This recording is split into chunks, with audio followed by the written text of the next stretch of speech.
Ang matay ra gihapot ang tanan. This is probably one of the frequently used Bisaya phrase out there, and in one way or another, kabalo ko na gamitin nyo siya sa bisan unsa nga higayon or okasyon.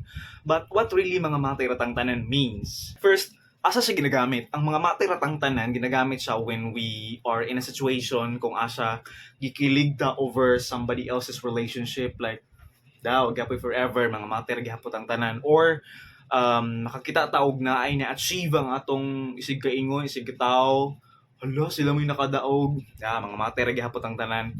Or sa mga goals nato nga wala nato na-achieve, like ako na-failed man ko gilang mga matay ra gihapot ang tanan. Or sa mga sitwasyon nga feeling na to hopeless ta, wala na tay pag-asa, mingon kag ay mga matay ra gihapon ang tanan. Usahay atuwa siyang self-expression, especially sa mga tao nga dili gustog effort, mga tapulan. So what mga matay ratang tanan means? It is a social construct and actually a toxic construct on our tendency to view things, relationships, goals, ug uban pa. Usahay used as a side comment or joke. Usahay, this is an indirect way of saying wa ko'y labot, bitter ko attitude, or kanang attitude nga din gihapon nato nang madala sa langit tanan. What mga matay ratang tanan means? First, it means I don't give an F.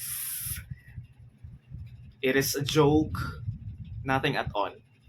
And ang ikaduha, murag mo na siya ibugat, it is a belief to our existence. Mga matay ratang tanan. So what if 60 years or 70 years pa ka usa mamatay? And just because you believe in the toxic phrase nga, mga matay ratang tanan, you gave up on your dreams, on your ambitions, or sa mga efforts di na ka nag-effort. Or worst, you live in that phrase tungod kay jealous ka or nasina ka sa ubang tao, which is really sad.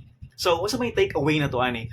Many actually forget about leaving tungod kay sa buhi pa sila, patay na ilang mga damgo, ilang mga aspirations in life, ilang mga goals, ilang mga ginahandom sa kinabuhi. Dili ba mas okay nga before ta mamatay, we live the life nga gusto nato, naning kamot ta, nag-persevere ta, ug naning palad ta. Dili ba mas okay nga before mga matay ratang tanan, experience ta sa life nga atong kinahang. So, ang question ani diri, mga matay ra batang tanan without living the life nga gusto nato? So, that's exactly how that phrase goes.